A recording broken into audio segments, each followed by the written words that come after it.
Tá, então, começou a gravação, tá, pessoal? Então, boa noite a todos. Segundo encontro, hoje então a aula é com a professora Fernanda. Só estou dando um oi aqui, né, vendo como é que vocês estão, né, conforme a gente vai sentindo e também se conhecendo melhor, né, porque também para eu e a Fernanda nós estamos também aprendendo a trabalhar juntas, né, é sempre um desafio, né. Tá, então, eu criei o fórum, era um fórum de perguntas e respostas, mas eu acho que a configuração que eu fiz vocês não conseguiram postar. Aí a professora Fernanda, então, abriu ali para vocês enviarem a atividade, tá? Então, foi recebido. Eu respondi, eu corrigi, na verdade, os questionários no sábado, tá? Dei ali um retorno. Mas, de maneira geral, foram bem, só dei uma olhadinha ali no vídeo, algumas coisas para complementar, isso porque a fonte de pesquisa também de vocês devem ter não sido tão aprofundada, deve ter sido mais a base, né? Então, pelos nossos perfis, claro que a gente vai abordar um pouquinho mais para a área biológica, um pouquinho mais para a química, né? Mas é importante que vocês sempre tragam as dúvidas, tá? Eu não sei se alguma questão específica que alguém não tenha visto, tá lá no questionário. Eu demorei um pouquinho até também para postar o vídeo, que a questão também dessa adaptação a gravar e conseguir fazer o tempo, que o arquivo não fique muito pesado e a gente consiga colocar no YouTube, né? Então, iniciei o semestre já com 3 dias seguidos de aula, segunda, terça e quarta, foi uma correria aquela semana, né? Então, até peço desculpa por esse atraso na postagem. Eu estou finalizando aqui da curva padrão, tá? Que é um exemplo, né, de metodologia para N infinidade, mas é importante sempre que tragam essas questões de dúvida, né, também a professora Fernanda, a gente deixa gravado.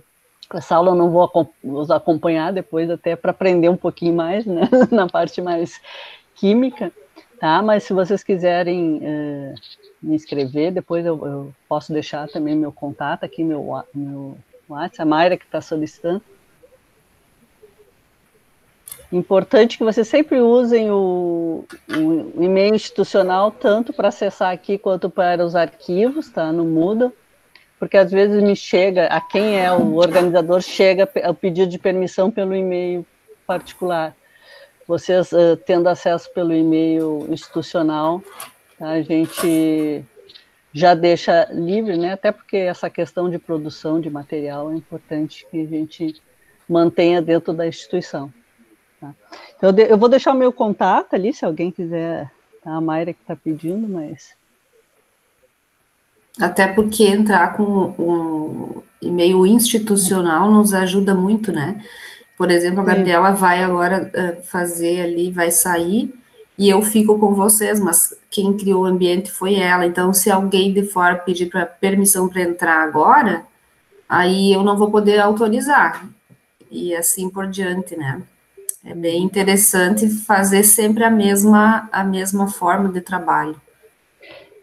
Até assim uma dica, quando se agenda, né, a gente coloca lá a agenda no Google Meet, na agenda, vocês aceitando, ela já fica marcada, aí vocês só clicam ali, pede para entrar pelo Google Meet, é bem fácil, nem precisa do link, porque às vezes a gente está aberto no e-mail particular e ele acaba direcionando. Às vezes eu tenho que fechar meu e-mail particular para poder acessar pelo e-mail da UERGS. Então, acessando pela agenda da UERGS, não tem erro. Aí dentro do Moodle vocês estão cadastrados pelo e-mail da UERGS, né? Tá, mas eu fico mais um pouquinho aqui, mas eu vou ficar quietinha, só estou dando um oi pro pessoal. Tá bom, até porque eu vou finalizar. Se chegar mais algum pedido de permissão, eu libero. Tá. Tranquilo, tá? Depois tá bom, eu já saio um pouco mais adiante. Um abraço. Outro, obrigado, Gabriel. Tchau. Então tá, pessoal, boa noite. Então, nós vamos dando continuidade hoje à nossa aula 4 da Bioquímica Geral. Só relembrando um pouquinho a nossa ementa, nós teremos, então, hoje esta aula de proteína e enzima. e eu vou deixar gravada a aula sobre vitaminas, tá? E daí, na próxima segunda-feira, já será a nossa primeira avaliação, a nossa prova daí individual, que será realizada lá no ambiente do Moodle. Então, quero pedir para vocês que, se vocês tiverem dúvidas, vocês me questionem agora durante a exposição, e a gente tem esse tempo depois, né, que é bastante conteúdo. Eu vou trabalhar, então, toda a parte das proteínas agora e de enzimas, e também nada impede de, se necessário, durante essa semana, na quinta-feira, por exemplo, ou na sexta, a gente fazer alguma entrada só para tirar dúvidas, né? Para vocês, para correr tudo bem aí na avaliação da próxima segunda-feira. Então, iniciando a parte das proteínas,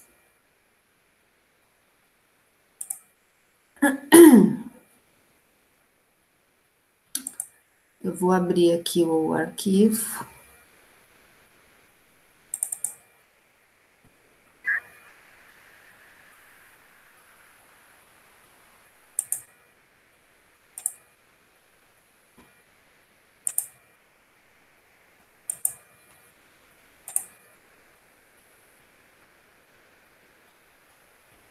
Alguém, por favor, me responda aí, Gabriela, se estão vendo.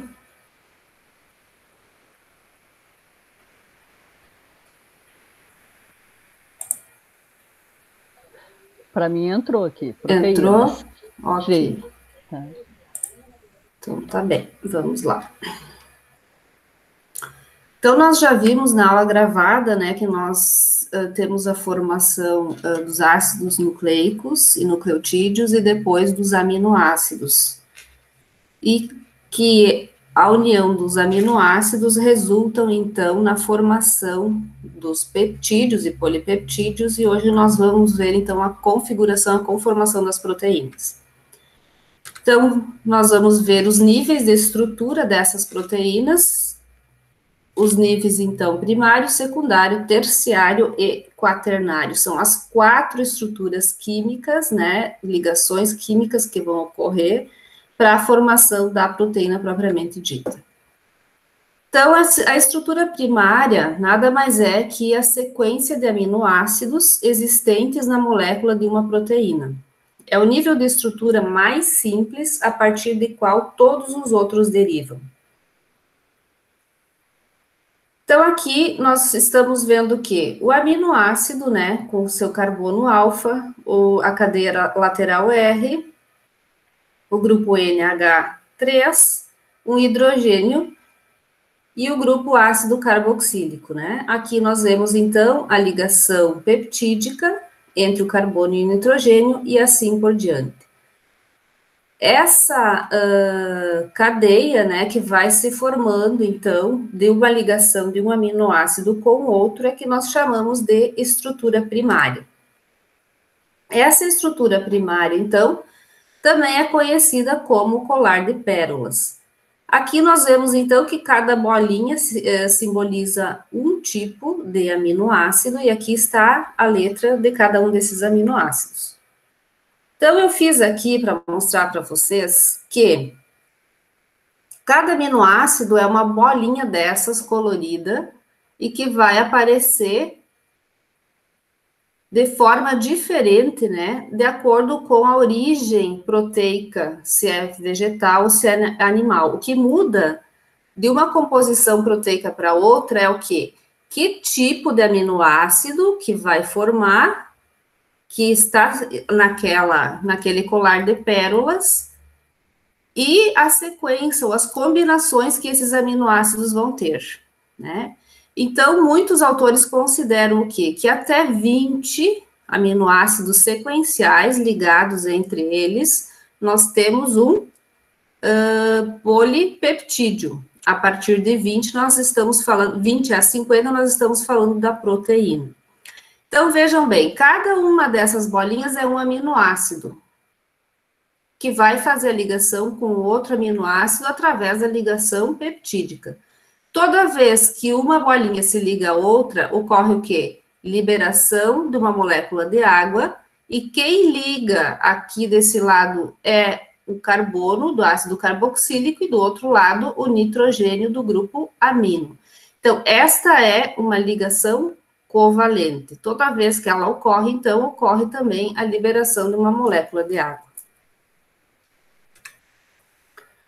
Quando essas proteínas estão em solução aquosa, aqui então eu tenho a representação de uma molécula de água, o que ocorre com os aminoácidos, né? Aqui nós temos aminoácidos que estão em azul, formando um polipeptídeo, e aminoácidos que estão em amarelo. Os aminoácidos que estão em azul são os aminoácidos polares, aqueles que vão se dissolver e fazer a ligação com a água, aqueles que nós vimos lá na classificação. E esses em amarelo, eles são os aminoácidos apolares ou hidrofóbicos. Então, quando esses aminoácidos são colocados em solução aquosa, eles vão fazer o quê? Esse tipo de conformação vai estar sendo apresentada, ou seja, os aminoácidos que são polares, eles vão ligar com a água e vão ficar na parte externa. Os aminoácidos, então, que são hidrofóbicos, aqueles que têm medo de água, eles ficam na parte interna da molécula. Então, é sempre dessa forma aí que ocorre, né, a dissolução em água. Aqui também podem ver que os polares ficam na parte externa e os apolares na parte mais interna. Então, estrutura primária, sequência de aminoácidos. A estrutura secundária é a disposição espacial que adquire a espinha dorsal da cadeia polipeptídica. Então, é como esses aminoácidos, né, eles vão fazer as ligações. Eles se ligam entre eles para formar o colar de pérolas e depois eles fazem ligações entre eles aqui para formar essa conformação espacial. Então, essa fita, ela vai ser formada em uma alfa-hélice, que é esse modelo aqui, ou também na forma de uma prega. Então, a gente diz que são as duas estruturas possíveis que ocorrem na estrutura secundária, a partir, então, da espinha dorsal. A alfa-hélice, então, é mantida pelas ligações de hidrogênio que se formam entre átomos de duas ligações peptídicas próximas. Então, aqui vocês podem ver que essa ligação ocorre entre o hidrogênio e o oxigênio.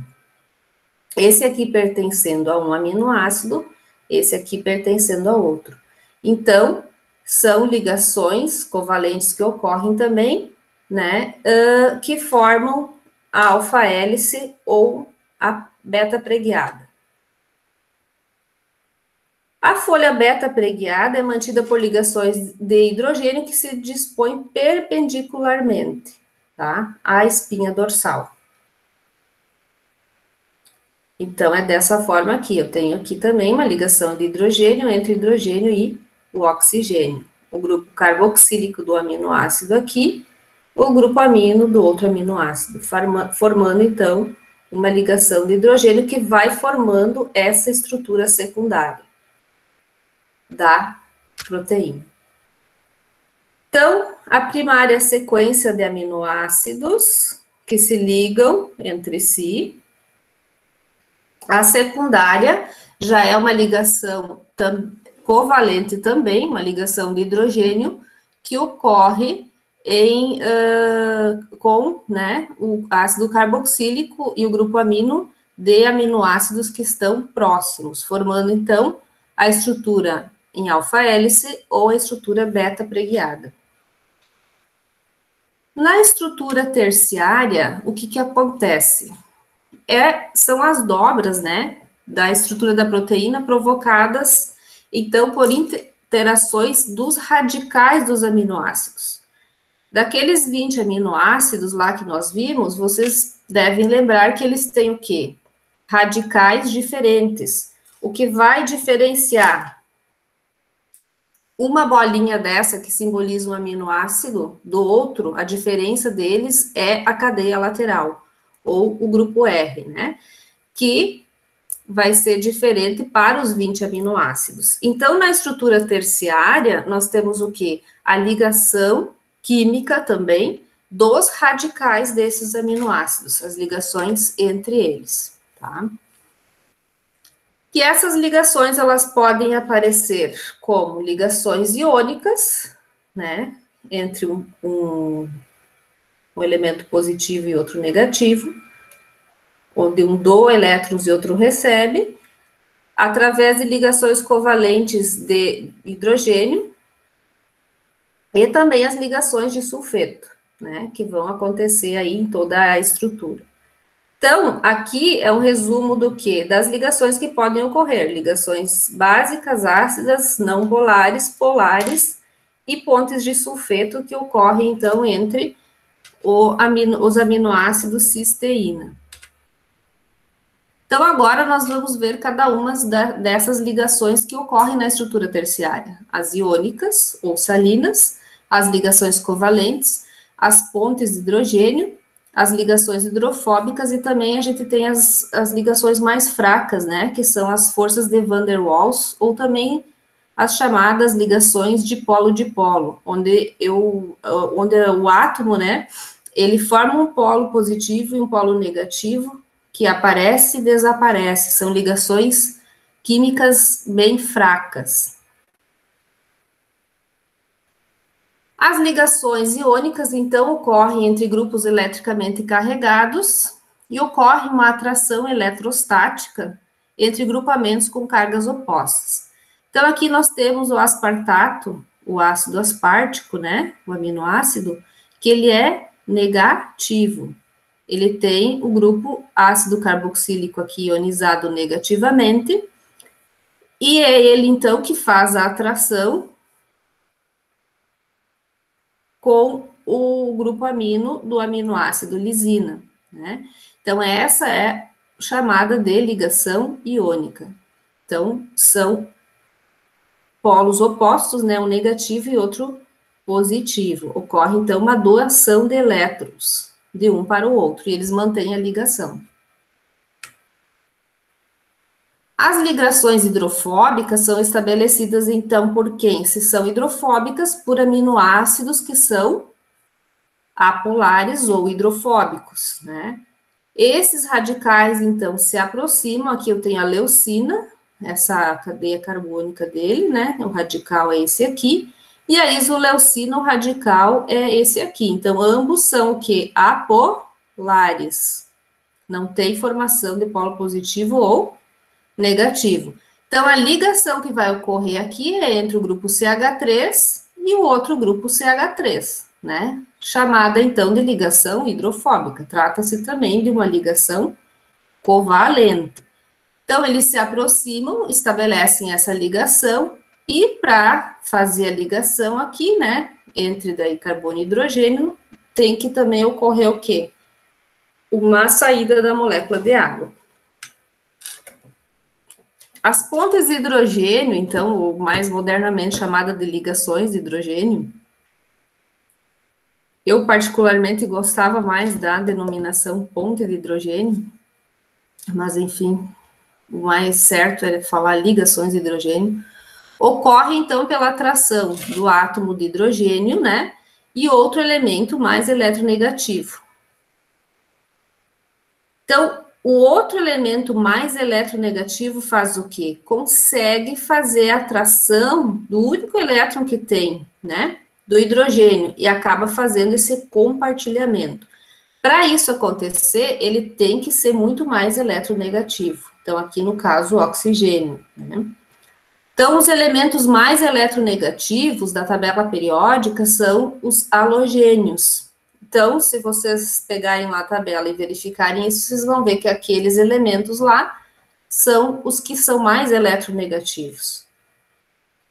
E, em se tratando aí de ligações aminoacídicas e de ligações de formação na proteína, então, maior parte das ligações ocorre entre hidrogênios e oxigênios. Aqui eu tenho outro tipo de ligação covalente que pode acontecer, né? Que é a ligação carbono-carbono. Ocorre compartilhamento aqui dos elétrons. É uma ligação bastante resistente, né? É a mais forte de todas, quando se pensa em clivagem ou quebra de ligações e de moléculas. E ocorre, então, aqui um compartilhamento, né, de elétrons.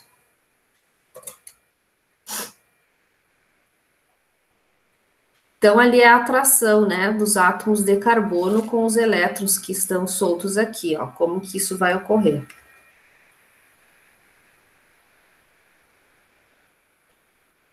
Outro exemplo de ligação covalente presente na estrutura terciária, então, são as pontes de sulfeto, ou ligações de sulfeto. Então, para ocorrer isso, o que, que vai acontecer? Eu tenho que ter enxofre na cadeia desse aminoácido, tá? Então, eu tenho aqui dois resíduos, né? Duas cisteínas, uma na parte de cima, outra na parte de baixo. Então, o grupo SH que tá tanto na de cima quanto na de baixo, na presença de um composto oxidante, no caso aqui o oxigênio, vai fazer com que ocorra o quê? A formação da ponte de sulfeto. Então, um enxofre se liga covalentemente a outro enxofre, e esses dois hidrogênios que tinha aqui vão ligar com o oxigênio, formando, então, uma molécula de água. Essa aqui, então, é a típica ligação aí que ocorre entre dois aminoácidos cistina. Essa ligação é bem importante quando eu falo de uma proteína do trigo, tá? Que é a gliadina e a glutenina. Elas são formadas principalmente por esses resíduos aqui, por esses tipos de aminoácidos cisteína. E elas que resultam, então, depois na formação da massa, né? Que a gente precisa para a elaboração dos pães. Então, é isso aí que faz toda a diferença na proteína vegetal, né, do trigo, na formação do glúten. Forças de Van der Waals, né, são ligações mais fracas que ocorrem, né, em algumas ligações aí dos radicais dos aminoácidos. E essas forças, então, têm uma distância entre os centros atômicos inferior a 0,5 nanômetros.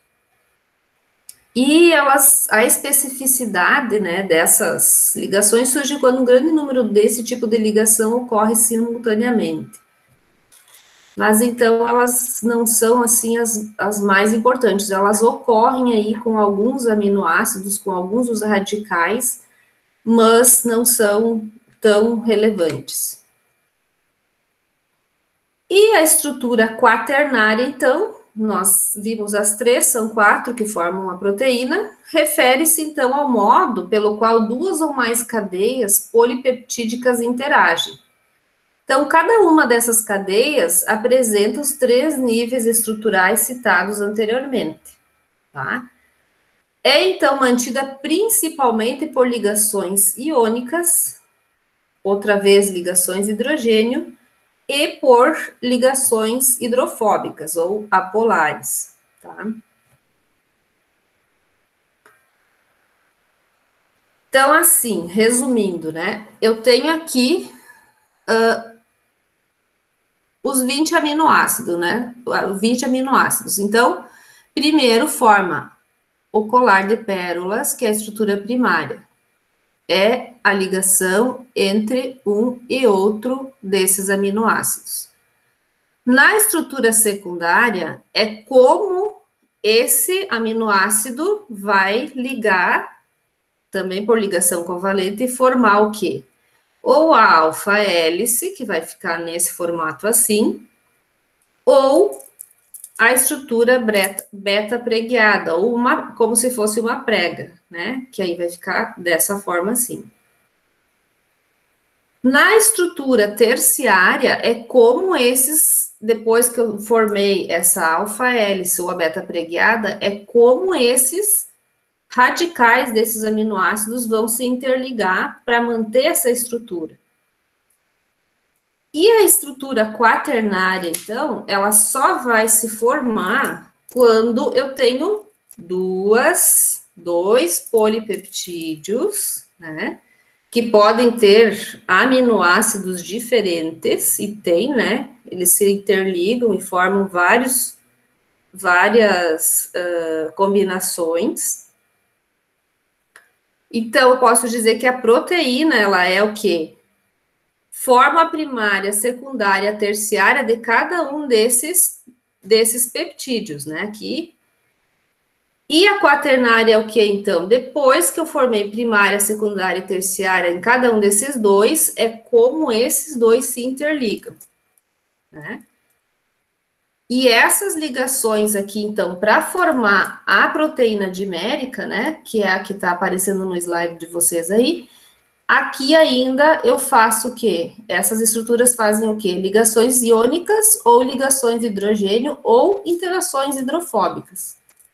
Aí sim eu posso dizer para vocês que isso aqui, então, é uma proteína dimérica. É bem importante entenderem bem isso, né? Que às vezes se confunde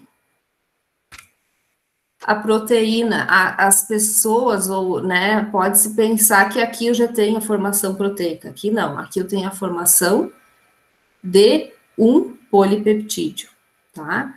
Então, essa transparência final aqui é bem interessante, ó. Ela faz um resumo das estruturas que precisam ocorrer, as ligações que precisam ocorrer para nós formarmos a proteína.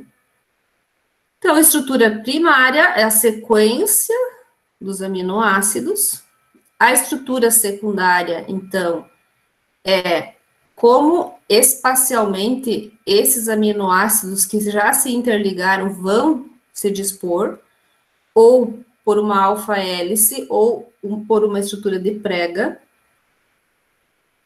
ligados, então, por ligações de hidrogênio, nessa fase aqui, né? Aqui é carbono e nitrogênio que faz a ligação e libera uma molécula de água. A estrutura terciária, então, que é o quê? Que são o quê? As ligações, né, químicas que os radicais desses aminoácidos realizam. E, por fim, então, a formação de um polipeptídeo e outro polipeptídeo, se ligando por ligações iônicas, pontos de hidrogênio e ligações hidrofóbicas que formam, então, a proteína dimérica.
Voltei.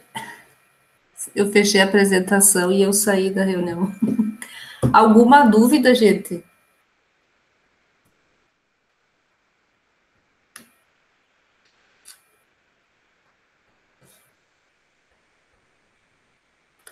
Vocês estão me escutando?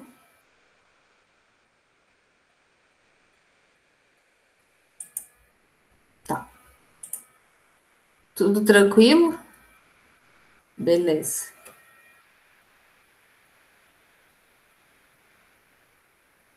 Então, agora eu vou passar para a segunda etapa, que é a função dessas proteínas e o processo de desnaturação proteica.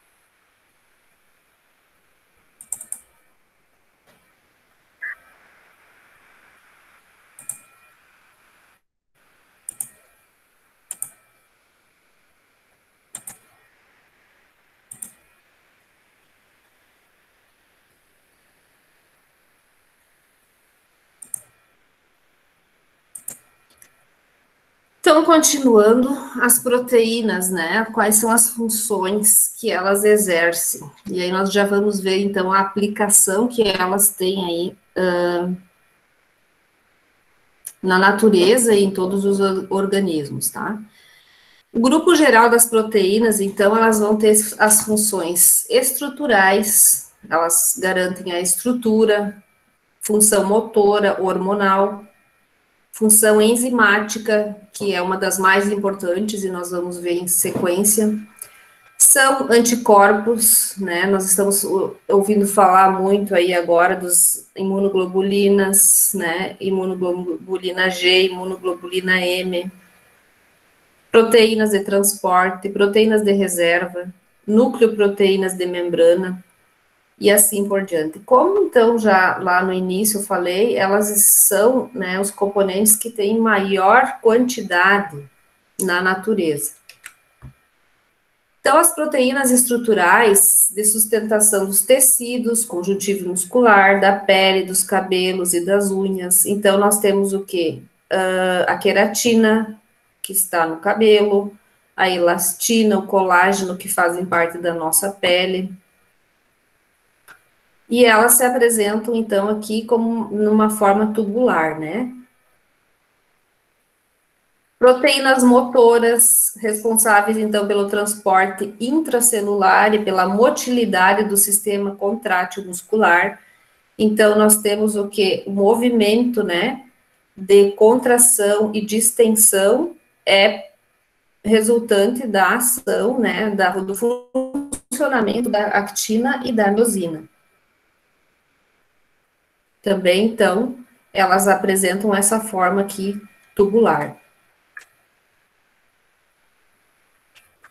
Proteínas hormonais, o hormônio do crescimento, o hormônio GH, tem 191 aminoácidos na estrutura, né? Tá representado aqui. Duas pontes de sulfeto, então, duas ligações entre duas cisteínas, né? Formando a ligação SS. Esse hormônio é o que regula o metabolismo, ou seja, promove o crescimento de todos nós, tá? É um deles. A insulina, então, é o hormônio que carrega, né, a glicose dentro do nosso organismo. Também, ó, formado por duas pontes de sulfeto entre duas cisteínas, um aqui, outro aqui. Outro aqui, um dos principais hormônios, então, que regula o metabolismo. Aqui, então, nós temos uma cadeia e aqui a outra cadeia, né? Então, a insulina, vocês sabem que o indivíduo que não tem os níveis séricos de insulina normais desenvolve, né, o problema de diabetes. Por quê? Porque vai ficar, então, o açúcar sem ser carregado adequadamente para o organismo aproveitar. Então, esse açúcar vai ficar depositado no sangue. E isso altera todo o funcionamento, né, dos demais tecidos e órgãos do nosso corpo humano. As enzimas, então, vou passar rapidinho, porque depois nós vamos ver melhor, com mais profundidade. Elas fazem uma catálise, né, uma quebra nos sistemas biológicos. Então, toda enzima vai atuar sobre um determinado substrato. E dessa ligação, dessa reação que ocorre aqui, nós sempre vamos ter o quê? Formação de novos produtos. Sempre as enzimas atuam para quebra de substratos, né? Transformação de substratos em produtos de cadeia menor. Que podemos citar, então, a tripsina, que é a enzima que faz a quebra da proteína, a amilase, que é uma enzima que faz a quebra do amido, que é o polissacarídeo que nós temos em maior quantidade no ambiente e no nosso organismo também. A lactase, que quebra, né, o açúcar lactose. Então, indivíduos que têm problema de intolerância, né, à lactose é porque essa enzima ou não está funcionando corretamente dentro daquele organismo, ou o indivíduo pode também nascer sem a enzima lactase. Então, vai sempre ter que fazer uso aí de medicamentos para fazer a quebra da molécula do açúcar do leite, tá? A pepsina também, então, é uma enzima que faz a quebra proteica. A pepsina e a tripsina são enzimas peptolíticas, tá? Que quebram, então, proteína. As pectinolíticas são aquelas que quebram a pectina, que é um carboidrato. Para o sistema imune, então, nós temos o quê? Patógenos, causadores de doenças, micro-organismos ou vírus, né? Então, aqui nós temos o coronavírus, que vai atacar por essa via aqui. A nossa primeira linha de defesa, então, gente, sempre são o quê? É a pele, são a pele e as mucosas, é a nossa pele e as nossas mucosas. Por isso que tanto a saída, né, do vírus, quanto a entrada no outro organismo, vai ocorrer pelas mucosas. Por isso, então, que nós vamos usar as máscaras, né? Vamos proteger e lavar nossas mãos e a boca, né? Porque aqui é o local onde mais a gente vai, então, contaminar outras pessoas e receber os vírus, as bactérias, né? E especificamente, e importante falar isso, o coronavírus entra por essa via também. E, normalmente, quando esse vírus, essa bactéria, ela é menos agressiva, o nosso sistema imune reconhece e destrói, né? Se nós estivermos com a nossa imunidade alta, com os níveis de glicose no sangue, níveis de colesterol adequado, né? Se estamos com a nossa saúde em dia, se praticamos exercícios físicos regularmente, se nossa alimentação é saudável e balanceada, se nós estamos emocionalmente mais estáveis, né? Então, estar num organismo com sistema imune adequado, elevado, depende de vários aspectos, né? Não é só um ou outro.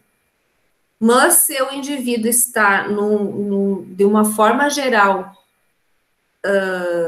com homeostase, que a gente chama, ou seja, está tudo bem tranquilo no metabolismo, normalmente vírus e bactérias são né, vencidos aqui.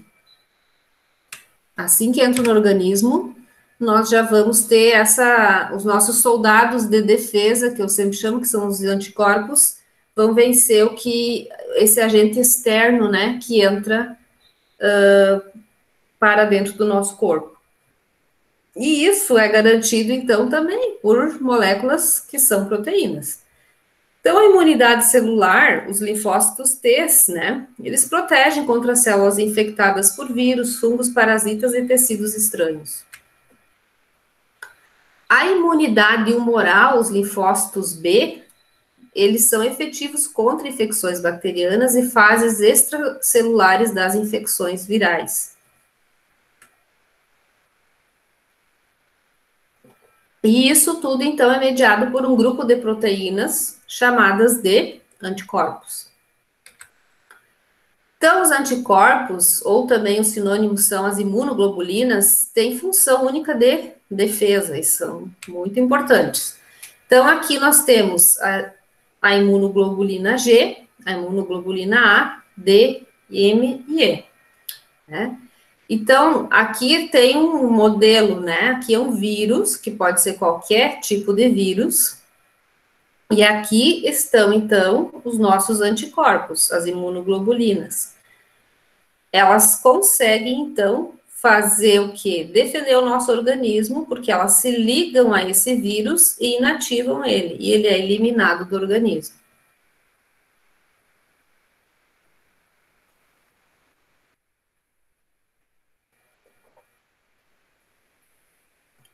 A imunoglobulina A é importante no leite, na lágrima, na saliva e na secreção intestinal. Essa é a função dela e está presente nessas partes do nosso organismo. A imunoglobulina D não é totalmente esclarecida a função dela. A imunoglobulina E, quando está em baixas concentrações, ela está envolvida em resposta alérgica, tá? Pode combater também parasitas intestinais. A imunoglobulina G, que está aqui em vermelho, e que é o que é detectado nos testes rápidos agora do coronavírus e nos testes de PCR, antes já se utilizava, né? É o principal anticorpo circulante de todos os organismos, e ele então atravessa também até a placenta, né? E entra no feto, vamos dizer assim. Então, assim, ó, é o nosso soldado de defesa maior. E a outra importantíssima é a imunoglobulina M, que é o primeiro anticorpo expresso em cada célula. Tá? Então, esses dois aqui têm que estar em grande quantidade e conseguir fazer esse trabalho de vencer os agentes patogênicos externos. Das proteínas de transporte, então, são proteínas que fazem o transporte de moléculas específicas no sangue, tá? A albumina e a imunoglobulina, a hemoglobina, que são as mais importantes, tá? Então, a hemoglobina, ela se apresenta dessa forma aqui, e a hemoglobina, então, é bem importante porque ela tem o quê? A proteína que carrega aqui o ferro, né? Para o nosso organismo. E também nós temos as proteínas de reserva, que são as proteínas que fazem fornecimento de aminoácidos para a nutrição animal. Então, as proteínas de reserva são o quê? A caseína e a ovoalbumina. A caseína está presente no leite. É a proteína do leite. E a ovoalbumina, então, está presente principalmente na clara do ovo, né? Então, isso aqui, o que é? Uma proteína de reserva. A gente vai utilizar ela quando o restante já foi quebrado, hidrolisado, né? E transformado em energia. E também nós temos as nucleoproteínas, que são proteínas associadas ao DNA. Nós vimos lá nos ácidos nucleicos e nucleotídeos que nós temos isso aí, né? Presente na formação dos ácidos nucleicos. Então, auxiliam no empacotamento do DNA, exercem função de controle, né, da expressão gênica. Essa é a função, então, das nucleoproteínas. Então, aqui na figura vocês podem ver que aqui está o DNA e aqui está uma proteína chamada nucleoproteína. Então, ela consegue fazer a regulação gênica, né, se envolvendo, se ligando aqui na dupla fita do DNA. Nós temos também proteínas de membrana, tá? As proteínas que estão, então, na formação da membrana celular. E elas que permitem ou não, né, a entrada de componentes externos, tá? Então, elas permitem ou não, fazem a ligação química ou não e colocam esses componentes, né, para dentro da célula ou não. Também nós temos proteínas de membrana que têm função sensorial, tá? Ou seja, estão na formação aí da nossa visão, tá? Fazem a absorção da luz, né? Então, são também proteínas sensoriais. Que formam a retina, né? Então, nós temos aqui cones, em número de 3 milhões, que funcionam em luz brilhante, são responsáveis pela percepção das cores, e os bastonetes, que temos em números aí maiores, né? São 100 milhões de bastonetes que funcionam em luz fraca e não percebem as cores. Isso, então, na formação na nossa retina ocular. E a rodopsina, então, que é uma proteína fotorreceptora que está na nossa retina. Aqui, então, também função de transporte, né, a proteína de membrana. Tá mostrando a mesma função lá atrás. E também temos o que? Os transportadores de glicose, né? Então, aqui os transportadores e o local onde ele vai levar essa glicose, né? Vocês podem ver que cada um deles leva para um local diferente, né, do nosso organismo. Aqui, então, a distribuição, né, da glicose para o tecido adiposo músculo-esquelético e para o coração. Aqui vocês estão vendo, então, a molécula da glicose, que está sendo carregada aqui para o organismo, né? E quem que faz, então, esse movimento normal, né? É a molécula da insulina, que aparece aqui, ó. Então, aqui eu tenho ela nessa forma, né? A insulina. E aqui ela entra, então, na corrente sanguínea e liga as glicoses, né? E elas vão para o lugar certo daí, né? Quando isso aqui não funciona, essas moléculas de glicose, elas ficam disponíveis no sangue, né? E não vão para o local onde ela vai ser, então, hidrolisada e absorvida, né? E utilizada para manutenção aí do funcionamento do organismo. Então, é isso aqui que o hormônio, né, a insulina, que é uma proteína, faz no nosso organismo. Bom, visto essa parte que é bem importante, né, das funções, da importância que esses componentes têm no nosso organismo e na natureza, agora nós vamos ver, então, a parte da desnaturação proteica. Nós vimos até agora como que essa proteína foi formada e quais as funções que elas exercem no organismo. Então, agora nós vamos ver como que ocorre a desnaturação, ou seja, como que ocorre a quebra, né, dessa matriz proteica. Uma das coisas que eu posso já pedir para vocês pensarem é por que a gente não come os alimentos, né, crus. E aí vocês já podem começar a pensar que se tem que fazer um processo, né, normalmente, que utiliza calor para a gente ingerir os alimentos. Então, a gente assa o pão, cozinha o ovo, assa a carne, né, faz um processo de fritura ou de aplicação de calor num forno ou né, o fogo direto.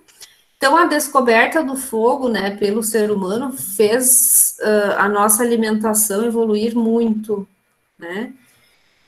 Por quê? Porque eu preciso, então, desnaturar essa proteína para que, quando ela entre no meu organismo, ela já entre desnaturada, ou seja, parcialmente hidrolisada, para facilitar, então, o processo digestivo, né? E o aproveitamento energético que a proteína vai me dar.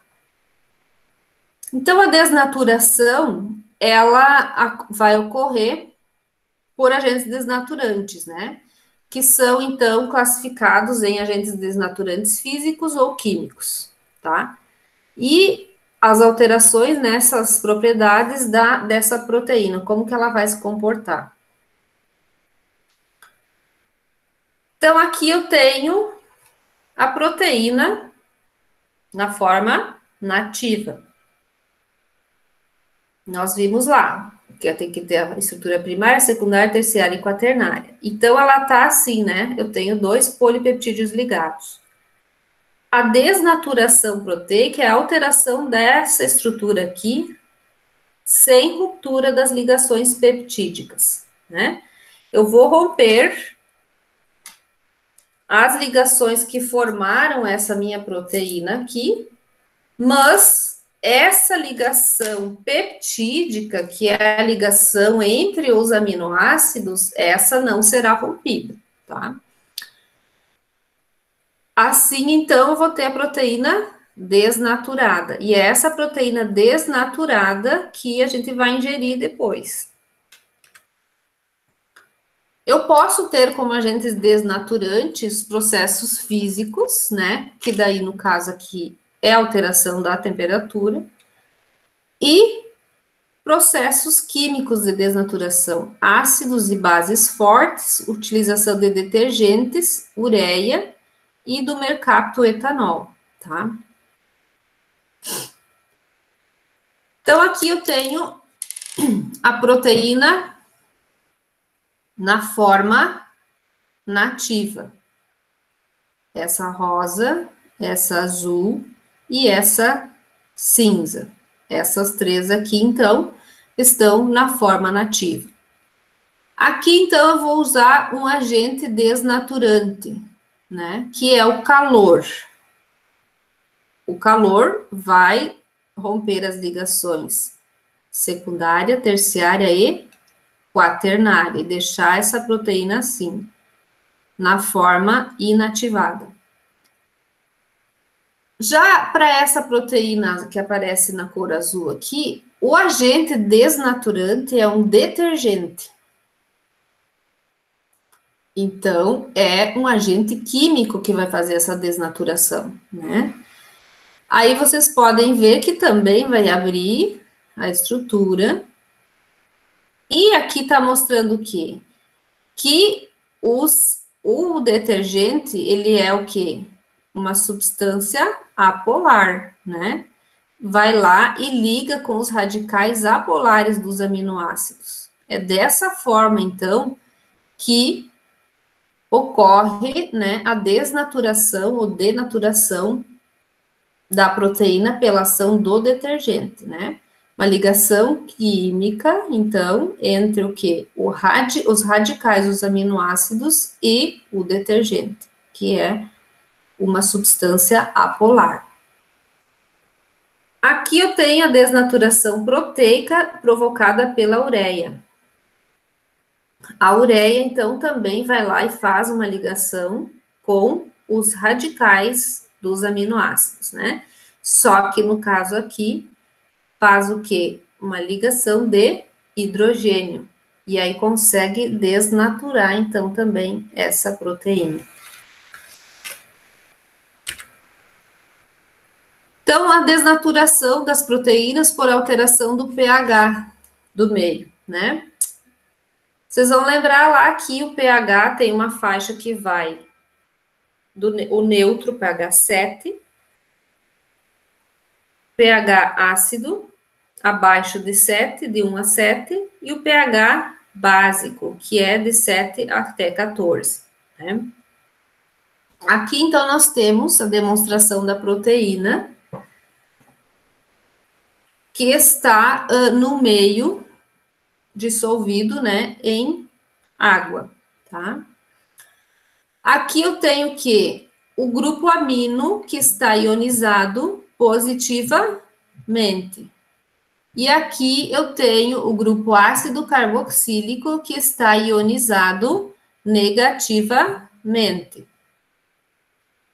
Aí, então, eu coloco, né? Esse aqui agora ele está na água, está no meio neutro, tá? Eu quero que vocês agora visualizem, né, os prótons que eu tenho disponíveis aqui. Os prótons são essas moléculazinhas aqui, então, positivas. Então, no meio neutro, estavam daquela forma. Agora, o que que eu vou fazer? Eu acidifiquei o meio, né? Eu tenho mais quantidades aqui de íons H+. Então, o que que acontece? Vejam como que essas ligações aqui se comportam. Então, se eu acidifiquei o meio, o que que ocorreu aqui? Né? Aqui eu tenho essa atração, né? Essa ligação entre positivo e negativo. Se eu acidifico, eu vou ter mais íons positivos. E aí ocorre o quê? Um desses hidrogênios se liga aqui no ácido carboxílico, né? E essa ligação é rompida. Então, começa a romper aqui e rompe as outras ligações na sequência. Então, ocorre o quê? Uma desnaturação por acidificação do meio. Qual é o processo tecnológico que se utiliza isso? A coagulação do leite para a fabricação do queijo. Então, o leite tem um pH neutro, você coloca o coalho, né, que é ácido, e você acidifica aquele leite e forma, então, a coalhada, que depois resulta na formação do queijo. Então, é um processo de desnaturação por acidificação que eu posso dar como exemplo. Aí volta para o meio neutro, então, eu volto para os mesmos hidrogênios, e aí eu torno esse meio mais básico, ou seja, menos íons hidrogênio, né? Por quê? Porque eu coloquei ali base, eu botei NaOH, então eu vou colocar íons, as hidroxilas ali. Acontece a mesma coisa, rompe a ligação, porém, aqui então, o que que aconteceu? Tinha o NH3, fica NH2, né? Então, ocorre também esse afastamento e o rompimento da ligação que unia aqui esses aminoácidos. Então, dessa forma, eu tenho essa desnaturação. Então, as alterações das propriedades de uma proteína desnaturada, o que que acontece? Reduz-se a solubilidade, né? Eu sempre dou o exemplo, se eu dissolver um ovo cru num copo com água, eu consigo dissolver ele, né? Ele está, então, na forma naturada. Depois que eu frito esse ovo, eu cozinho, eu vou tentar dissolver ele num copo com água, ele não vai apresentar a mesma solubilidade, ou seja, então, diminui a solubilidade consideravelmente. Aumento da digestibilidade, que é o que nós precisamos, então, né? Aumentar a digestibilidade, tornar esse alimento mais digerível pelo nosso organismo. E perda da atividade biológica, né? Quando estou falando em enzimas, elas são inativadas, tanto pelo calor, quanto por detergentes, quanto por meio ácido, quanto meio básico, os hormônios e os nossos anticorpos. Então, por isso que tem que ter esse cuidado aí com desnaturação proteica, né? Por isso que o nosso organismo, ele tolera aí até 40, 41 graus no máximo, né, de temperatura. Porque acima disso ocorre a desnaturação da proteína pelo calor. Agora não vou fechar para não cair.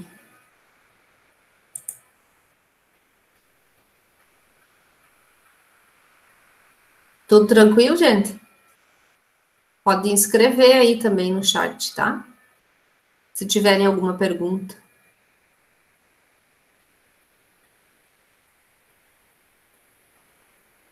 Então, eu passo já agora para a parte das enzimas, tá? Que é a nossa próxima etapa aí.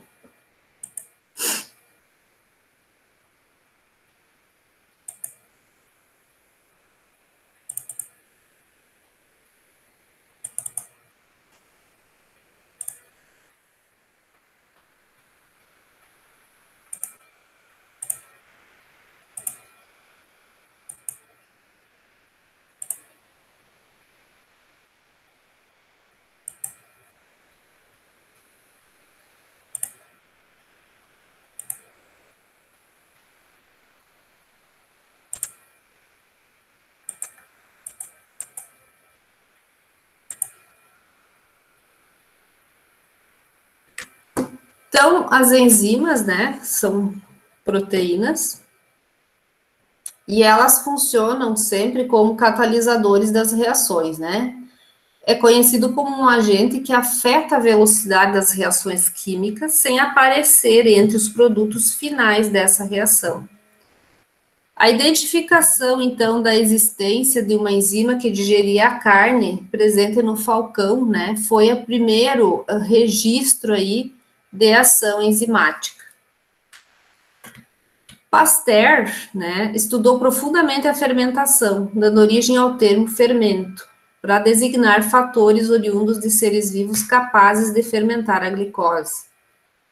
E os irmãos Buchner demonstraram ser possível fermentar a glicose mesmo na ausência de células vivas. Então, como que eles verificaram isso, né? O suco obtido de fungos continha os catalisadores que levam à fermentação alcoólica da glicose. E aí surgiu, então, o termo enzima, que significa literalmente no fungo. Então, enzyme em inglês é no fungo. Então, foi feita essa identificação aí pelo resultado de fermentação, né, da glicose num falcão, né, na degradação aí da molécula, tá? O corpo humano, após 4 minutos de que cessa as atividades biológicas, ou seja, biológicas, e o ser humano é tido como morto, né? 4 minutos depois, as enzimas já começam o processo de degradação da matéria orgânica que forma o nosso organismo, tá?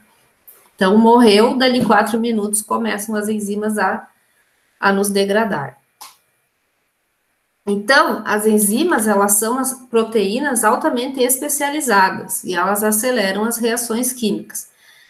Então, no processo de digestão, no nosso catabolismo, são elas as que vão atuar fazendo, então, a degradação e a digestão do que a gente ingere, de proteína, de carboidrato, de vitamina, de lipídios, né, e dos sais minerais.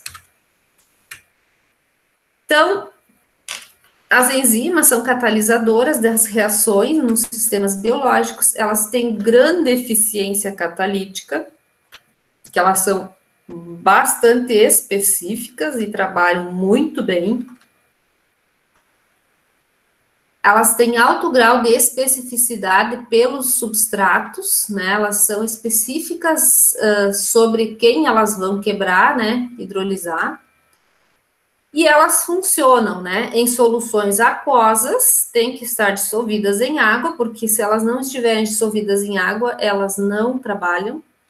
E tem que estar em pH e temperaturas fisiológicas. Então, pH neutro, né? E temperatura fisiológica, 36 graus. Com exceção, então, de um pequeno grupo de moléculas de RNA que possuem atividade enzimática e são chamadas de ribozimas, todas as enzimas são proteínas. Então, as enzimas catalisam as reações porque aumentam a velocidade das reações, fazem com que as reações ocorram mais rapidamente.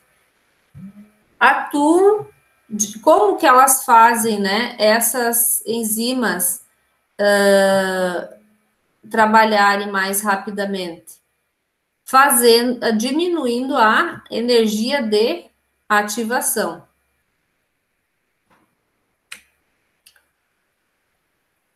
Essa energia de ativação é a diferença, então, entre os níveis de energia do estado basal e do estado de transição. Aqui nós temos, então, um gráfico que mostra o quê? A energia necessária para que a reação ocorra e o caminho que essa reação vai seguir, né? Então, aqui eu tenho o substrato, que é sobre esse substrato que a enzima vai atuar, e aqui eu tenho o produto que ela forma.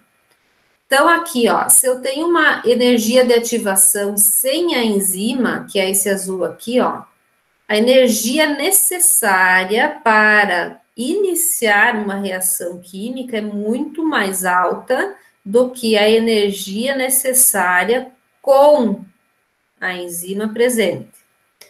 Então, a diferença entre isso aqui e isso aqui é que é o ganho, né? Digamos assim, de ativação e de a reação ocorrer mais rapidamente com a presença da enzima.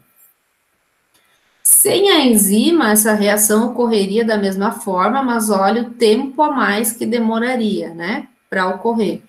Então, se nós estamos em determinado aspecto do organismo com o metabolismo mais lento, muitas vezes está associado com isso aqui, ó. Nossas enzimas, elas estão mais preguiçosas, vamos dizer assim. A reação, então, enzimática, ela ocorre sempre da mesma forma, tá? Então, nós temos milhões, milhares de enzimas diferentes que atuam sobre diferentes substratos e em diferentes fases aí do metabolismo e etapas do metabolismo. Mas a reação química que ocorre é sempre a mesma. Enzima mais o substrato, formando um complexo chamado complexo enzima-substrato, é o momento em que ocorre a ligação e que vai se processar a quebra, e enzima liberada mais o produto, que é o que interessa para o organismo, tá? Essa reação, ela sempre é o quê? Uma reação que vai num sentido, que quer dizer que essa flechinha que está mostrando aqui, e que vem, né? Então, a enzima, ela se liga ao substrato, forma o produto, e ela sai da reação completamente inalterada, volta para cá e faz o trabalho de novo, várias vezes. Então, aqui o exemplo, né, da enzima nesse formato. Aqui eu tenho um produto que está simbolizado por uma bolinha verde, e aqui um oxigênio ligado a 2 hidrogênios, né, que é a molécula de água.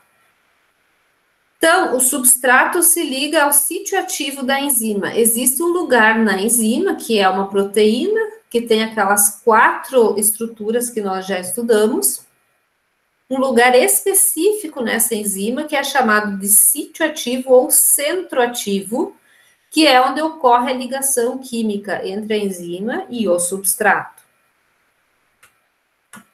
E daí, então, se libera o produto, né? Aqui vocês viram que a molécula de água foi repartida, aqui ficou oxigênio e hidrogênio para lá, e aqui o hidrogênio ligado na outra parte dessa outra molécula.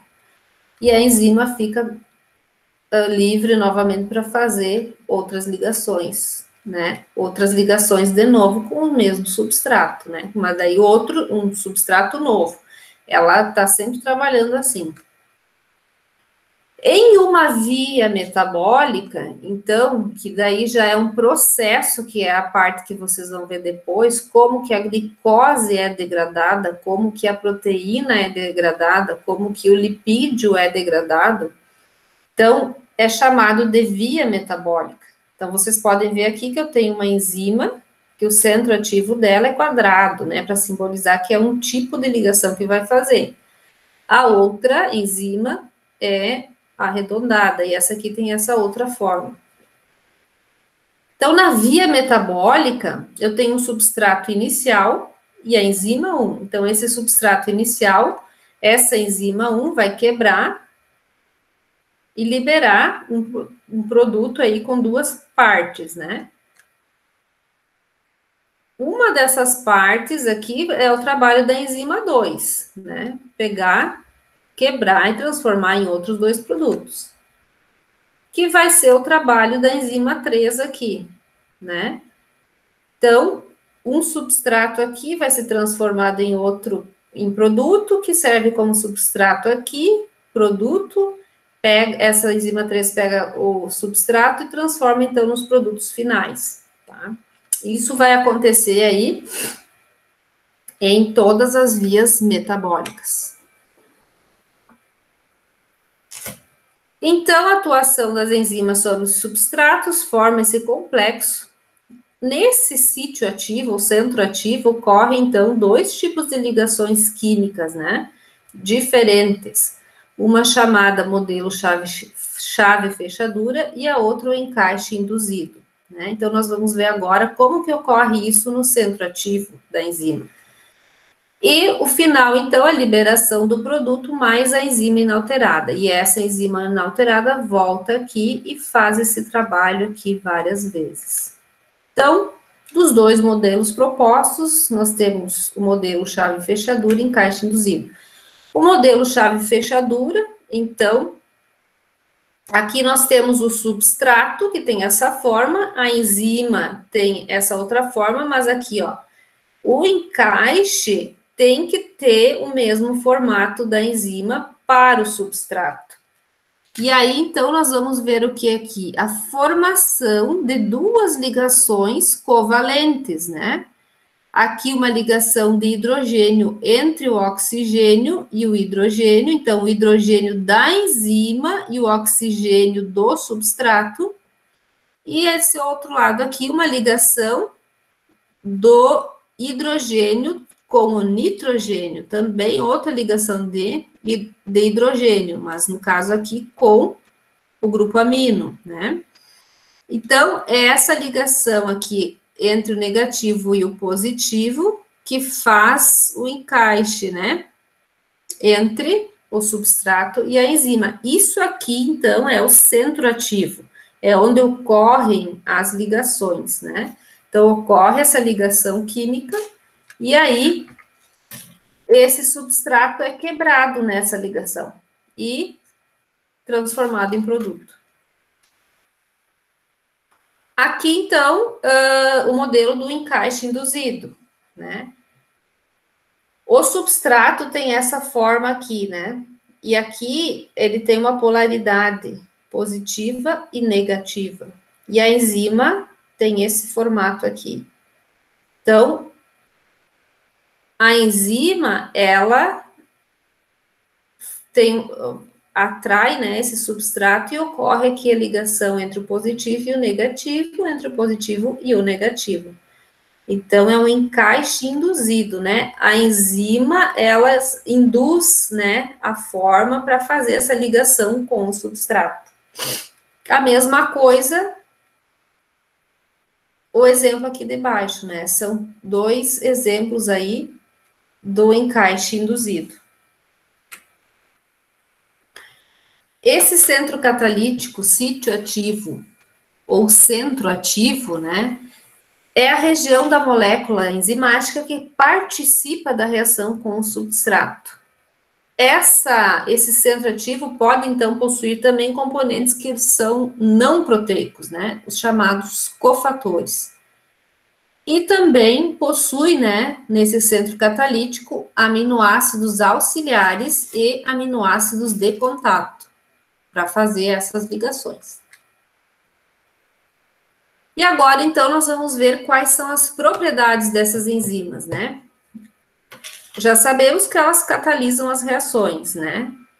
Então, vão acelerar reações, elas não são consumidas na reação, elas atuam em pequenas concentrações e elas não alteram o equilíbrio das reações químicas. Aqui, então, como que ocorre essa aceleração das reações químicas, né? Nós temos um exemplo que é a decomposição do peróxido de hidrogênio, tá? Peróxido de hidrogênio é água oxigenada. Então, condições da reação, energia de ativação em quilojoules por mol e em quilocalorias por mol, e a velocidade dessa reação, tá? Então, a reação sem o catalisador consome 75 kJ por mol e a velocidade relativa é igual a 1. sem nenhum catalisador, que nós temos catalisadores também químicos, né? A platina, que é um catalisador químico, já vai gastar o quê? 48,9 kJ por mol de energia e vai atuar numa velocidade de 2,77 vezes 10 na 4 para decompor o peróxido de hidrogênio. Platina também decompõe o peróxido de hidrogênio. E olhem a enzima catalase, que é que faz a quebra, então, né, do peróxido de hidrogênio naturalmente. Ela gasta somente 23 kJ por mol de energia e apresenta uma velocidade de quebra, né, do peróxido de hidrogênio de 6,51 vezes 10 na 8, ou seja, é muito mais decomposição do peróxido de hidrogênio pela atuação enzimática. Isso é um exemplo. Isso, então, serve, assim, para todas as reações, né, de quebra, de hidrólise aí. Não são consumidas na reação, então aqui está a reação, né, do peróxido de hidrogênio, a enzima catalase, liberando água mais oxigênio. Sempre a quebra, né, libera água mais O2. Então, a enzima mais o substrato, a enzima inalterada mais o produto. Elas atuam em pequenas concentrações, né, elas são muito eficientes. Uma molécula, então, da enzima catalase decompõe 5 milhões de moléculas de peróxido de hidrogênio se estiver num pH de 6,8, né, em 1 minuto. Imaginem vocês, é muita quebra, né, do substrato. Não alteram, então, o estado de equilíbrio. No nível basal, então, que é a forma mais estável, o substrato e o produto contém uma quantidade característica de energia livre, né? Então, essa energia livre aqui não é modificada, né, no nível basal, né? Vai manter o estado de equilíbrio.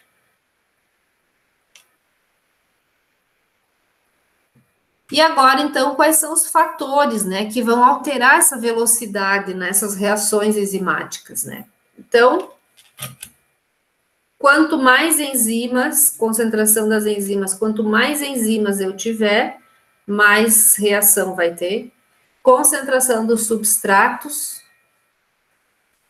temperatura, o pH e presença de inibidores. Então, são 5 fatores aí que vão alterar a velocidade das reações enzimáticas. Agora nós vamos ver um por um. Fatores, então, que alteram a atividade de uma enzima. Eles são diferenciados em 3 categorias, tá? Fatores que decorrem da natureza proteica, ou seja, o fato de a enzima ser uma proteína, então, o que vai afetar a sua atividade é o pH, como nós já vimos lá atrás, né, na proteína, e a temperatura. Fatores decorrentes da formação que essa enzima estabelece com o substrato, então, vai ser o quê? Quanto de substrato tem e quanto de enzima.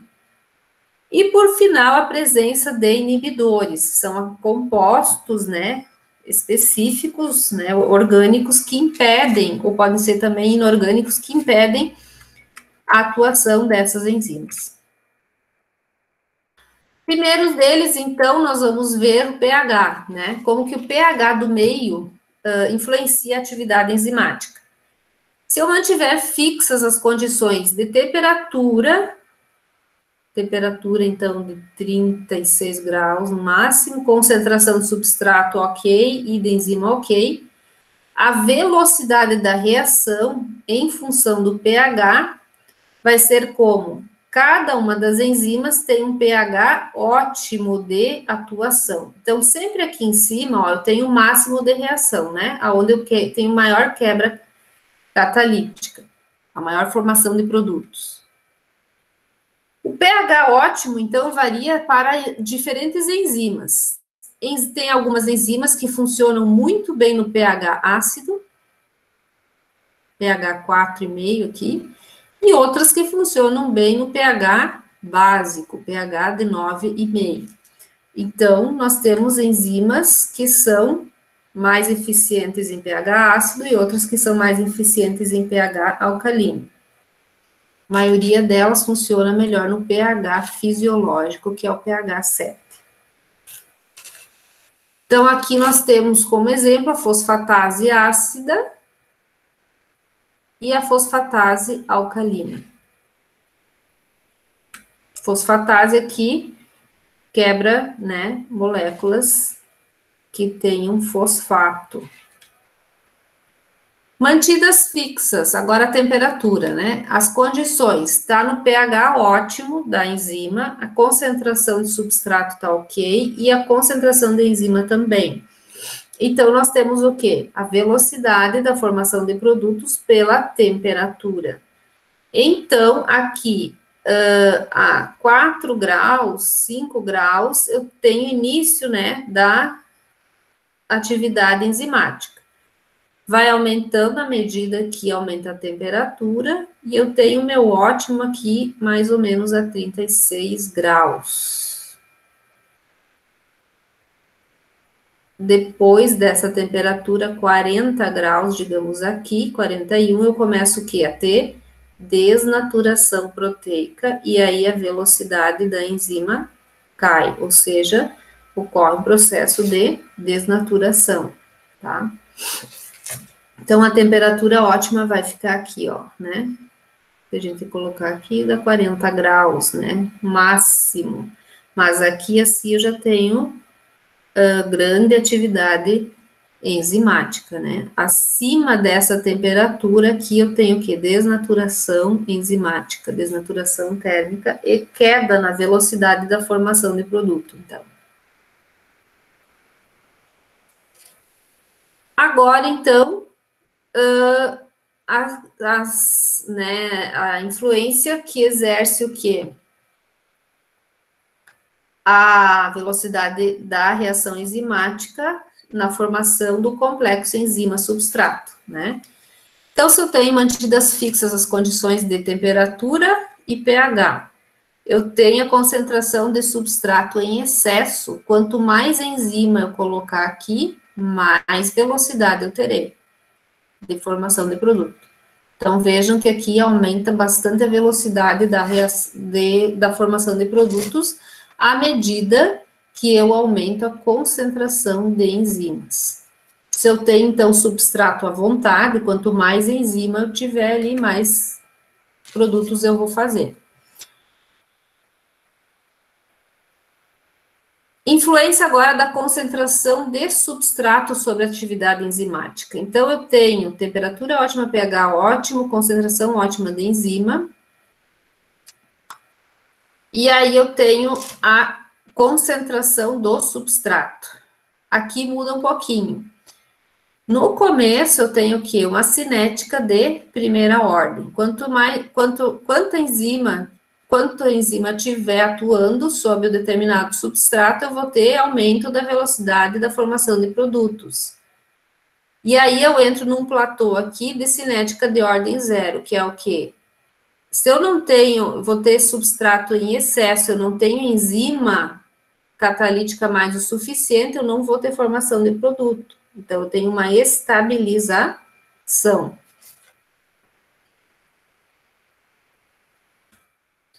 Então,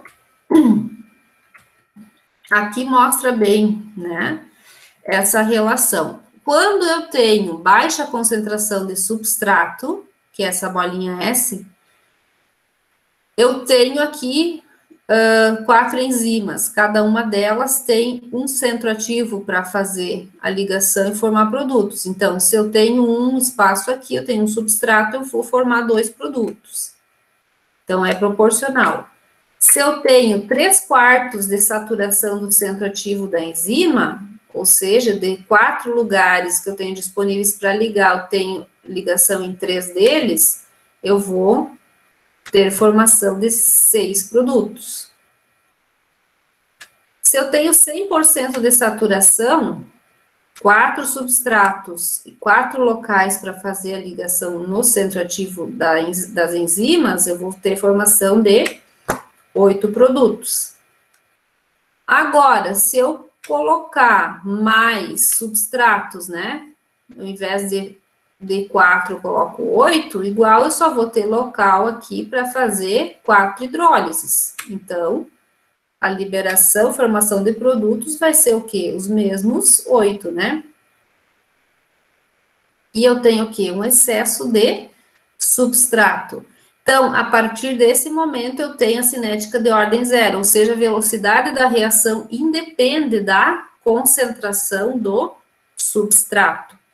Ou seja, se eu estou falando de um processo tecnológico, né, de obtenção, por exemplo, de vinho, de cachaça, que é um processo de fermentação, onde vai ter o que? A atuação enzimática, se eu colocar mais substrato, que é a minha fonte de carboidratos, vamos dizer assim, e eu não tiver fermento, né, suficiente, eu vou ter o quê? Vou estar perdendo aí a matéria-prima, vou estar colocando fora, né, na verdade, porque eu não vou ter a formação dos produtos.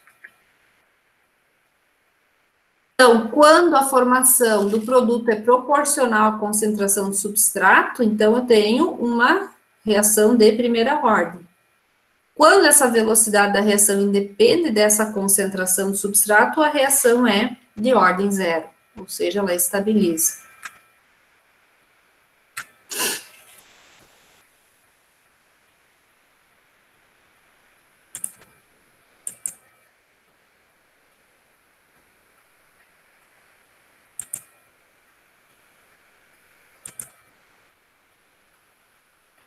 Alguma pergunta, pessoal, dessa parte?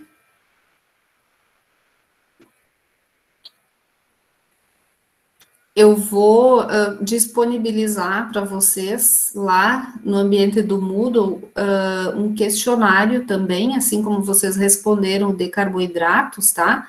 Sobre as proteínas, então, e as enzimas, tá? Nenhuma dúvida? Ninguém quer digitar nada aí no chat? Tranquilo? Ok. Então, agora eu vou para a parte dos inibidores enzimáticos, que faltou isso, né? Nós vimos, então, a parte da desnaturação pelo calor e pelo pH, os fatores aí, os demais fatores desnaturantes, e agora nós precisamos ver os inibidores enzimáticos, tá? Que são muito importantes, porque eles vão, na verdade, inibir o desenvolvimento e a proliferação das enzimas presentes dentro dos micro-organismos. Então, a maioria dos medicamentos aí que tem ação antibiótica, tá? Eles vão sempre ser aqueles que têm na sua formulação um inibidor enzimático, tá? O questionário não. Os slides no Moodle, sim. O questionário não vai valer nota, tá, gente? É uma atividade a mais para compor uma das avaliações, mas não vai ser uma nota como será a avaliação de vocês. Então, vamos lá agora para os inibidores enzimáticos.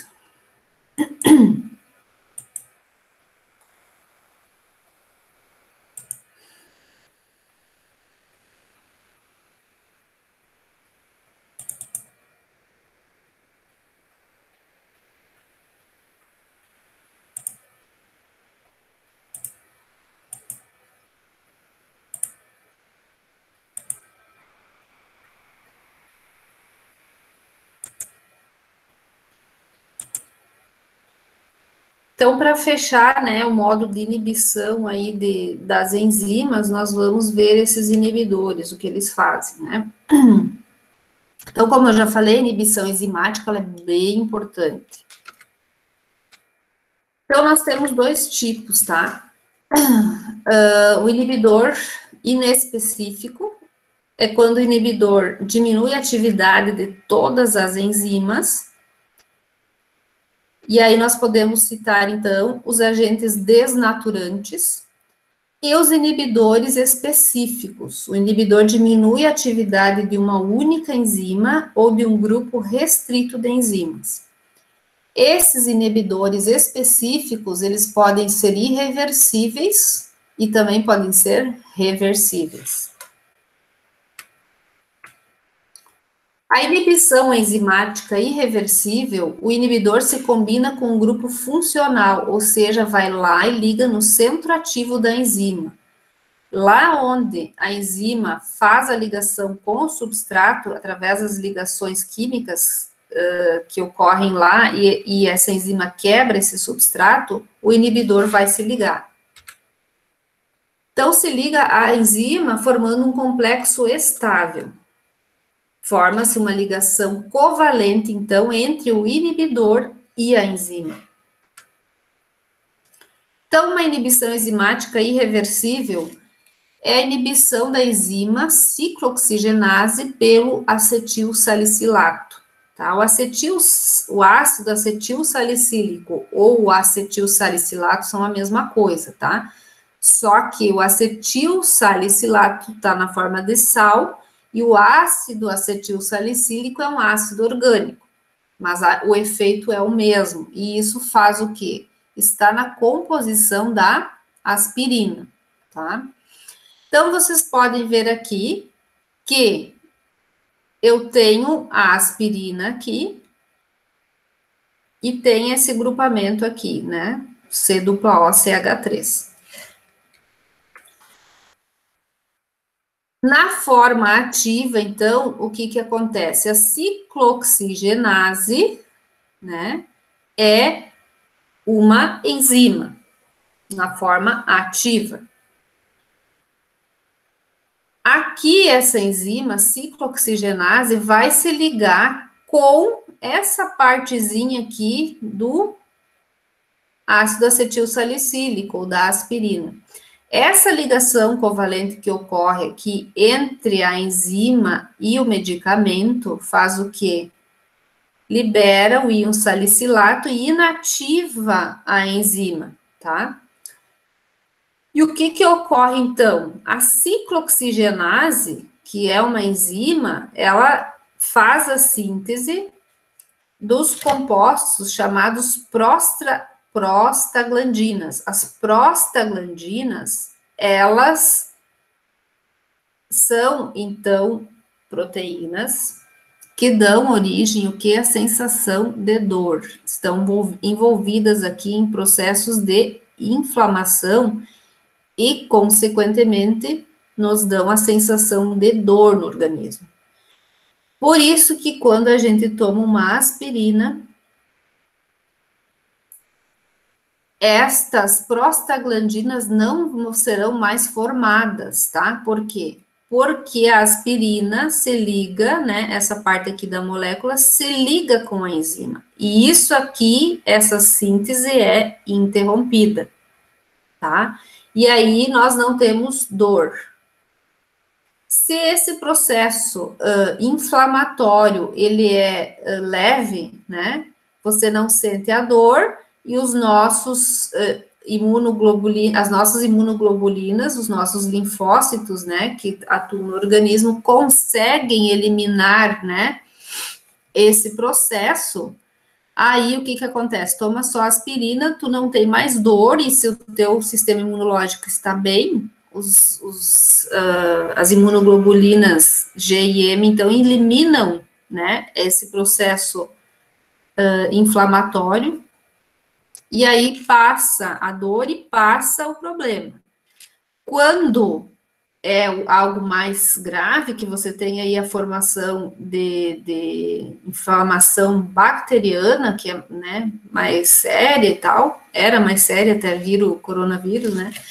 Aí você toma aspirina, interrompe as prostaglandinas, passa a sensação de dor, mas dali 6 horas, que é o efeito, né, que dura, mais ou menos. Se você não eliminou a infecção, volta a sensação de dor. Então, o que se faz normalmente? Se toma medicamento associado, né? Um medicamento, então, para inibir isso aqui, que daí diminui a sensação de dor, e outro medicamento, ou um anti-inflamatório, ou um antibiótico, dependendo, então, se a infecção é viral ou se a infecção é bacteriana. Como saber isso? Infecção viral, ela normalmente dura aí de 24 a 48 horas. Né? Normalmente se toma só um antitérmico e um analgésico e ela passa. Infecção bacteriana, ela piora depois de 48 horas, né? E aí começa aí a formação, né, desenvolvimento de febre, de dor e assim por diante. Por isso que os organismos estão reagindo de forma tão diferenciada em relação ao coronavírus. Se tem organismo que está bem imunologicamente falando, as pessoas acabam tendo um efeito, né, assintomático. Esse vírus entra no organismo e as imunoglobulinas G e imunoglobulina M conseguem eliminar ele logo nas primeiras horas. Outros indivíduos não. Né? E aí vocês têm acompanhado, né, que está sendo muito complicado de o organismo humano eliminar. Então, isso varia de indivíduo para indivíduo. Por isso que é importante a gente continuar fazendo a parte que é o quê? Proteger as nossas mucosas para não receber uma carga virótica muito alta e nem transmitir se a gente tem, né, isso no organismo. E isso vai ocorrer nas nossas vias aéreas. Uma inibição enzimática, então, irreversível, nós podemos ter inibidores suicidas ou inibidores com base no mecanismo.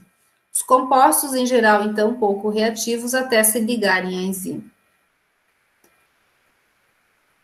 Quando ele é convertido em um composto muito reativo que se combina irreversivelmente com a enzima, ou quando forma um produto que é um potente inibidor do próximo passo da via metabólica. Aqui, então, depois vocês vão ver mais para frente que um inibidor suicida vai estar lá inibindo, né, as reações do ciclo de Krebs, tá? O fluorocitrato vai inibir, né, a transformação do citrato em isocitrato dentro do ciclo de Krebs.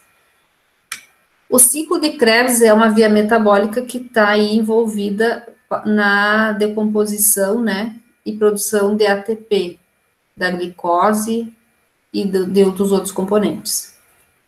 Esse fluoracetato, então, é um inibidor suicida, ou seja, ele vai lá e liga, né, na enzima e, com isso, ele se mata. Por isso que é chamado de inibidor suicida. A inibição enzimática reversível é aquela onde o inibidor forma com a enzima um composto instável. A inibição não envolve modificação covalente. E aí eu tenho dois tipos de inibidores reversíveis, né? Os competitivos e os não competitivos.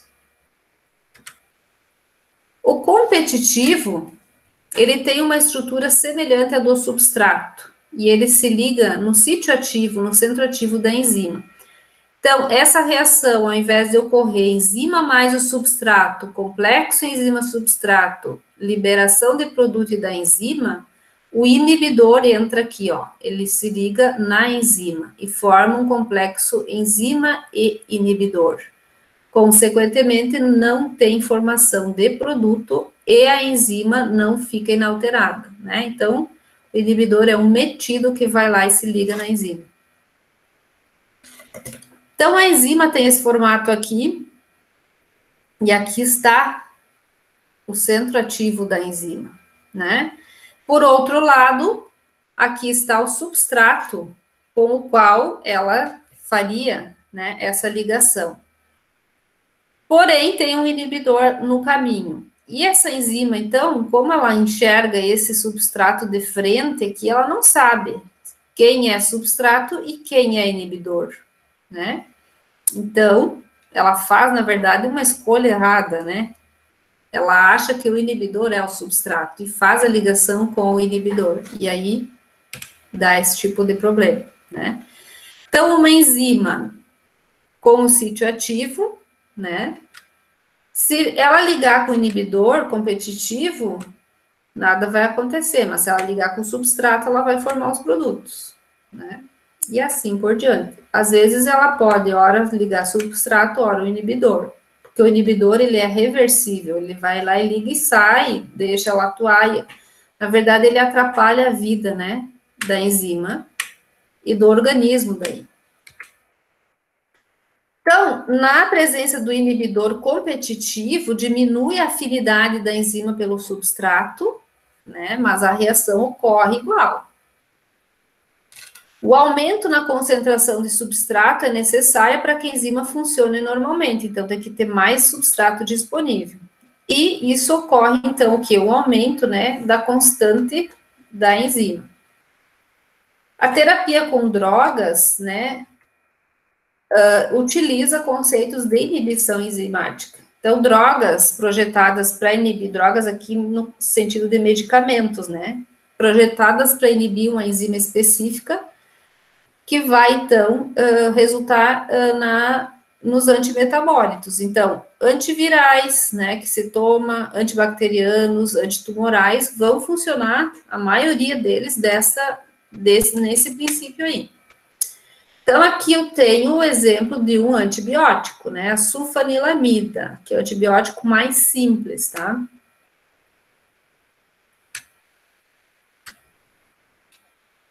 Essa sulfanilamida, tá, ela se liga na enzima, tá, que impede o quê? A transformação aqui do PABA em ácido fólico, tá, que é substrato aqui para os micro-organismos, para as bactérias, né, no caso antibacteriano, então, antibiótico antibacteriano, elas não conseguem se multiplicar, então, e continuar o processo de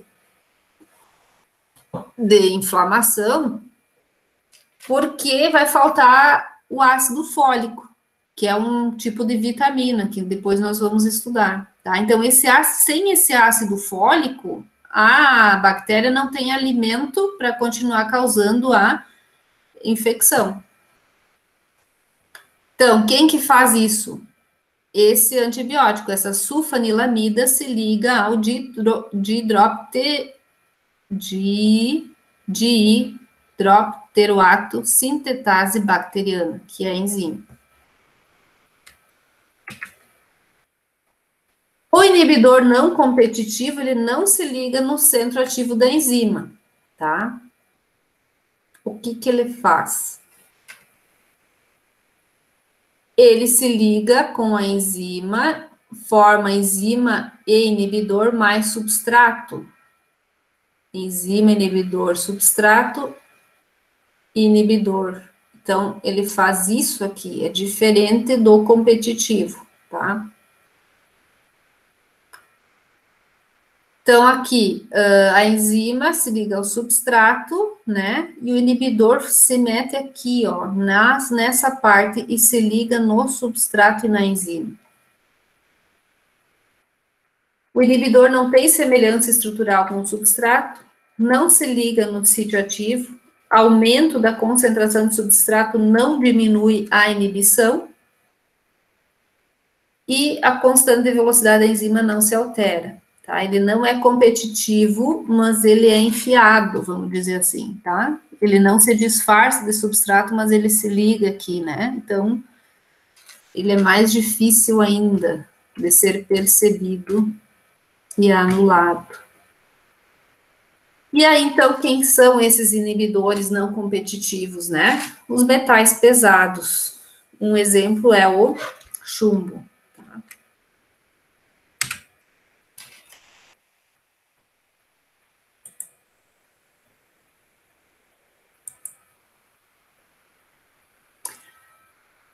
A prof. Gabriela está gravando, né, para colocar no ambiente do Moodle também, essa reação enzimática, tá? Ela vai estar fazendo na casa dela um exemplo de uma prática enzimática, tá? Como que eu posso falar para vocês de um exemplo? Até eu vou colocar como uma prática para vocês fazer em casa. E eu gostaria que daí vocês gravassem um videozinho fazendo, tá? O branqueamento dos vegetais. E aí tem tudo escrito lá, vou colocar isso. Vocês vão fazendo aí durante a semana, vocês terão tempo para colocar isso no grupo do WhatsApp daí, até o final da disciplina, essa pequena prática, tá? Que dá para fazer em casa, que é sobre inativação da enzima polifenol oxidase de vegetais, tá? A enzima polifenol oxidase, ela reage com os componentes fenólicos dos vegetais e resulta na formação de pigmentos escuros.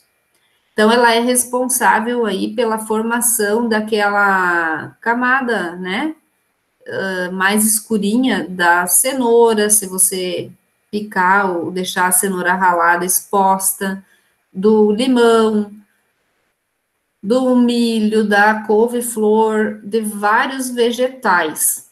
Então, o meio para a inativação da polifenol oxidase é a desnaturação pelo calor, tá? E esse processo é chamado, então, de branqueamento. E é isso que eu vou colocar lá para vocês realizarem em casa e gravarem o resultado. Então, vocês vão ver ali como que, utilizando o calor, vocês conseguem fazer a inativação da enzima, tá? E agora eu deixo o espaço aberto aí para vocês perguntarem.